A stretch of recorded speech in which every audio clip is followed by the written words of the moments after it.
Memory can be impaired in many other ways. Amnestic मैंने जैसे बताया, भूल जाना, फॉरगेटफुलनेस।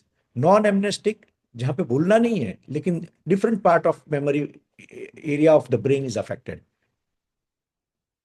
एमनेस्टिक मल्टीपल डोमेन, भूलने का लेकिन multiple areas of the brain affected. And non amnestic, non forgetfulness but multiple areas affected. So let me show you what are this meaning. So complex attention, अगर आपका attention कम हो जाता है, complex attention, and where do you find this? That person is easily distracted. बात करते हैं तो एक बात में से दूसरी बात में चला जाता है. Continuity of the talk doesn't occur. He takes longer time than normal to come back to the continuity of talk. Mental calculation बोला तो पहले जो इजीली कर सकता था वो अभी कैलकुलेशन नहीं कर सकता है. That is complex attention.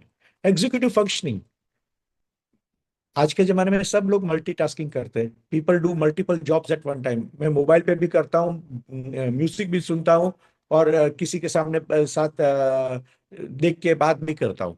So 3-4 task I am used to doing it, and the younger generation is more apt to doing it then the elderly people, but that starts getting affected. Misplacing things, मैंने चाबी कहाँ रखी थी, अरे सुबह में तो मैंने इधर रखी थी, मिलती क्यों नहीं है. So this are the things that is learning and memory. Language, I told you few minutes back, word finding difficulty, वो भी एक प्रकार का मेमोरी है.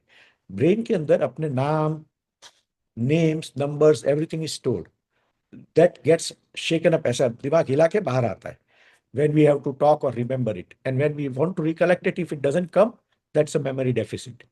Visuospatial, बाथरूम ये बाजू है कि वो बाजू था, अरे कल तो मैं ये गली में गया था, इधर ही तो शॉप था, ये शॉप इधर से चेंज कैसे हो गया, अरे भैया तो वो गली में गलत गली में घुस गया है. You have gone to a different lane, you should be going to the right lane, you have gone into the left lane. That is called visuospatial. जाने आने का डायरेक्शंस गुम हो जाता. Social cognition, apathy, social inhibition, ये सब आगे की बात है. Okay, so multiple types of memory dysfunctions can be there. All these memory dysfunctions are also associated with neuropsychiatric illness.